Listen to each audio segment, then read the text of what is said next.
We have a great bill in front of us today. Chairman Cooper,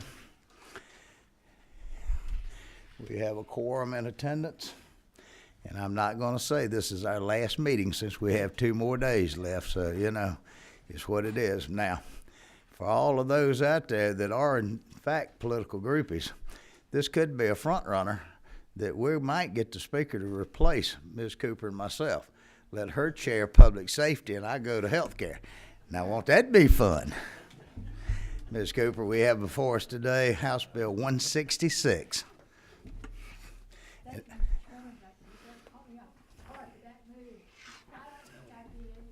Both chairmen were in agreement on that one about switching committees, because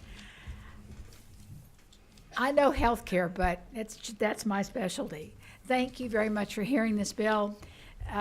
What it does and why it's coming in this last time. Last year we allowed Clayton County, and it's not just for Clayton County, but emergency services that have a full-time doctor over their medical director over their services to be able to use nurse practitioners, or they could use PAs, to go out either on their ambulances or in a van to answer people, especially to answer frequent flyers that really don't need emergency services. They just need either some TLC or a little help with some medicines, things that don't need to tie up an ambulance. And so what we did at that time, we said no medications. And apparently there was a communications problem because the nurse and the director who came testified that they don't give medicines. Well, one drug that's classified as a medicine is oxygen. So if they went out and a patient needed to have their oxygen renewed, they couldn't even help them get that. So really the bill, this is a clarification. It says that the nurse practitioners, or it would be the PA, can order up to a 14-day supply of a drug for minor illnesses, no Schedule II controlled substances or benzodiazepines. They can order oxygen if it's necessary in an emergency situation, and they'll make every reasonable effort to get the person to their own physician or find a medical home for them. So this is a clarification.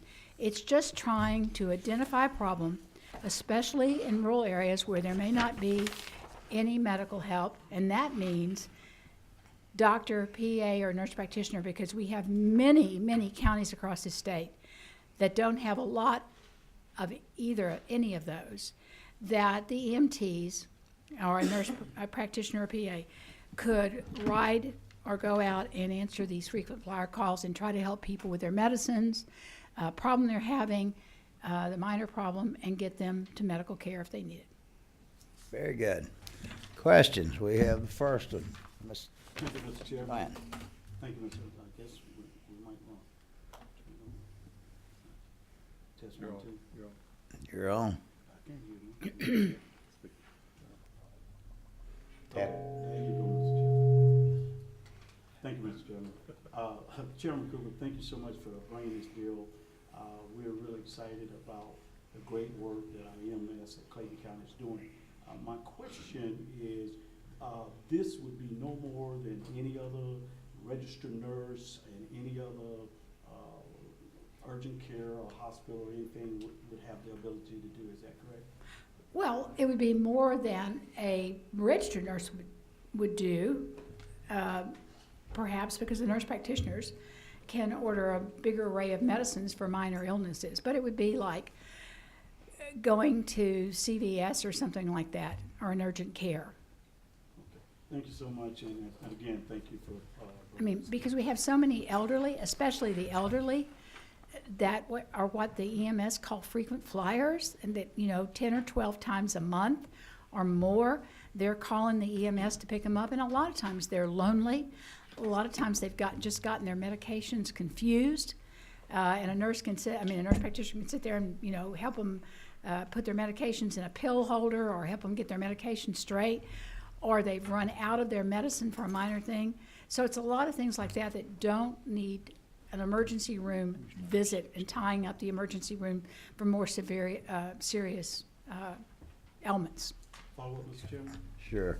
And one last thing, Chairman Cooper, this we could probably consider as a consumer-friendly bill as well. It is a Save consumer-friendly. money on ambulances and all those things that go with that, is that correct? It is, and there's still oversight. The medical director cannot supervise more than 3 at a time. Actually have 4 on duty at a time. So that we still have an oversight, there's still a physician that they can refer to if they need to, for direction on how to handle something. So we still have the supervision, and the persons they can ask for help, and it's still small enough that we know that they're getting the proper care. Well, thank you, Chairman Cooper, and Chairman, thank you, and at the appropriate time, I'd like to make a motion. Well, when the appropriate time comes, we'll give you a shout. Here's Taylor. Thank you, Mr. Chairman. Thank you, Chairman, for bringing this bill. I kind of envision it as the old-fashioned home visits that a doctor would have. Now, do they have to come in an ambulance, or will they be able to be provided with a smaller vehicle? And it looks like and feels like home visits. Well, it really is sort of an old-fashioned home visit, just at a reduced level of it's not the physician making the home call. But yes, I think the ones in Clayton County go in a van. Okay.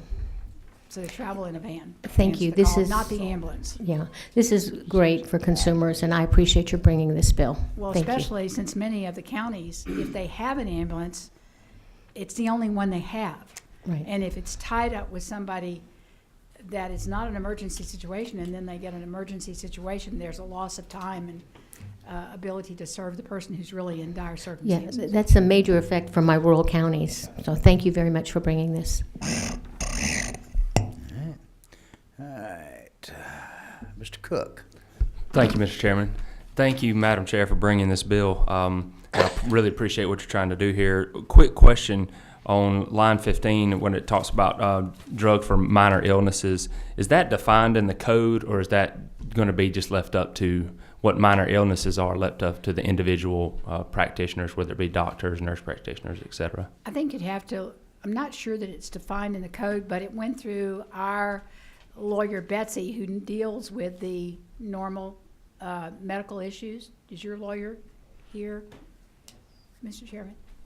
Yes. Do we have an answer? No? I'm looking, I don't see it defined for this particular chapter, title, for this particular chapter title, so it does not appear to be. If it's not found in code, they do work under a protocol Okay. with a physician Okay. that is in charge of them, with their local medical director for the county. And so that they could have more specifics in that area. Okay. But I think in general, it's like colds and minor problems like Okay. that. Thank you, Madam Chair. Thank you, Mr. Cook. Mr. Jackson. Thank you, Mr. Chairman. Chairman Cooper, thank you for this bill. It's truly a rule. It will help us in our rural areas. There's one question I was wanting to ask. If the EMTs do come out and the patient is not carried to the emergency room, but there is oxygen or medicine administered, is there a cost to the patient for that? I don't believe so. Can we ask Clayton County how they handle it? It's my understanding Another question. there isn't, and I don't believe there's any codes where the nurses can, at this time, we'd have to look at what they can do. If we can ask John. Okay. Good question. Okay, thank you. I mean, I envision this in the future, if there was a medical code for a nurse practitioner to choose to charge for something like that in the future, it might be a way that it could be covered. But I don't believe it's under a Medicaid and or Medicare at this time. Thank you. All right. Now, do we have any other questions from any of the committee members? Do we have anyone here in attendance that wishes to be heard on this matter? I know that you healthcare gurus aren't quite used to how we do things in public safety. I mean, we want everybody to exercise their First Amendment rights, because we will exercise our second if needed. So if there's anyone that wishes to be heard, step up to the podium. careful. I definitely don't want to change If committees, not- chairs. Please, sir. Mr. Clanton, this is the proper time. Thank you, Mr. Chairman. I would like to make a motion to pass. We have a motion and a second, do pass. Do we have any other questions, any inquiries, any comments, or any subsequent motions? If not, all in favor say aye. Aye. Opposed, and the ayes clearly have it. And thank you, Madam Chairman. Thank you very much. It's been my pleasure. Thank you to the committee. And this Thank you. meeting is now adjourned.